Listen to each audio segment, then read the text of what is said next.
My name is Sir David Fakenborough. For many years, I and my underpaid, well, actually unpaid camera crew have gone into the wild and filmed many exotic animals without their consent.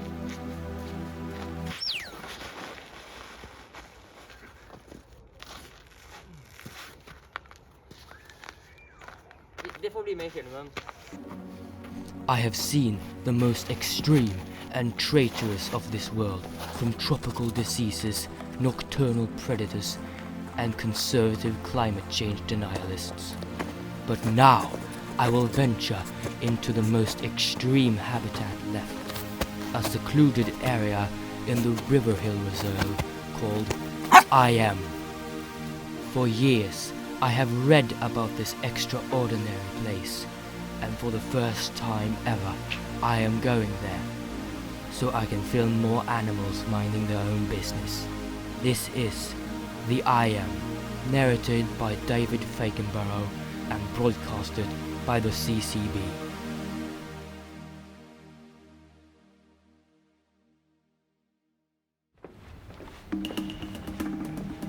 Hello, is this Riverhill? Yes. Which way is IM? That way.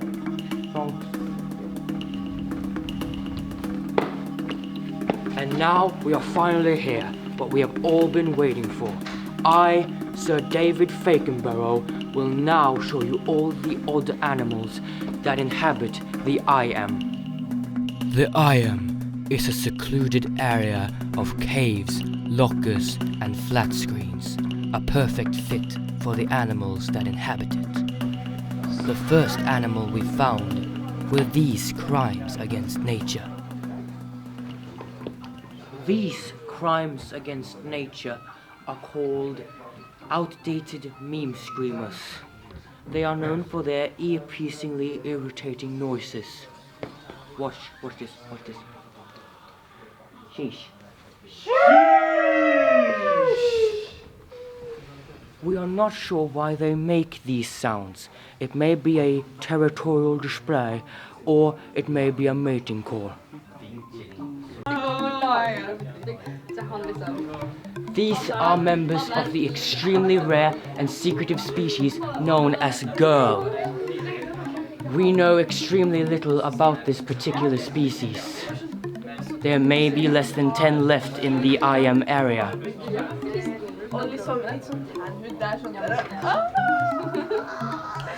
Hopefully, thanks to certain conservation efforts, we may be able to save this species, but it's more likely they will go extinct altogether.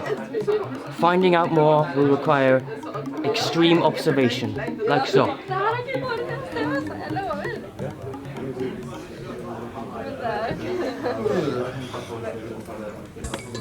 Here we have a small group of energy drinkers. These sad, pathetic creatures are dependent on a constant consumption of energy to get through their lives. They may drink as much as 78 cans of energy a day. Here you can see the hapless remains of their last hunt. They may even kill each other over a can. Watch.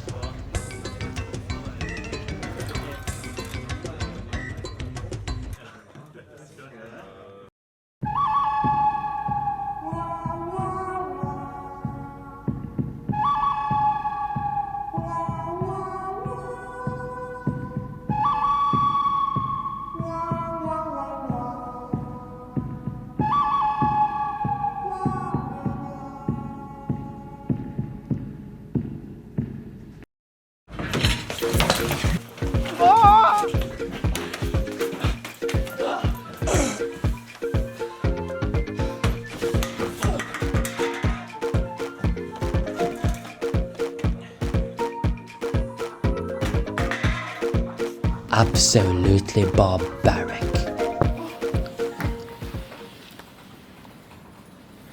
This is the most common species we will stumble upon in this territory, the gamer. Despite how many there are of them, they are not social animals, preferring to hide inside of their caves. Their life consists of rebooting Steam and constantly talking on Discord, as well as reposting cringy boys versus girls memes. Gamers also suffer from an extraordinarily contagious disease known as interlinguism, wherein they constantly switch language from Norwegian to English without any rhyme or reason. The only cure to this disease is touching grass, which I have just so happened to be carrying. Let's. Yeah. Oi! Look!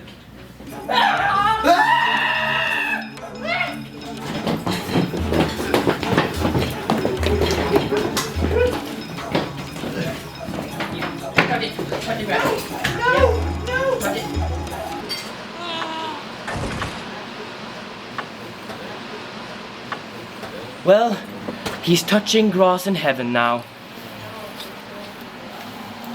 The animals of this ecosystem are also known for their cave paintings on these walls, like this somewhat speculative drawing of a squid. One wonders why they do this. Is it to tell stories? Is it to pass on wisdom, teach, patronize, or is it a simple use of creativity? It is truly an interesting thing to think about. And now we have gotten the unique opportunity to interview one of the staff, Mr. Cavandacole. Welcome to the show. Thank you for having me. First of all, thank you for accepting the offer to be on the show. It's my pleasure. Now, what can you say about your career as a park ranger? A park ranger? I'm a teacher. What kind of documentary is this? This experience has been quite educational. After having visited the IM, witnessed its creatures, researched its ecology, and interviewed those that take care of it, I can positively say that this place is the... Hvem har sagt at dere kan filme her egentlig? He appears to be trying to communicate with me, but his vocalizations are simply too primitive. Primitiv, jeg er universitetsutdannelse. Nå skal dere ut. Du, skru av.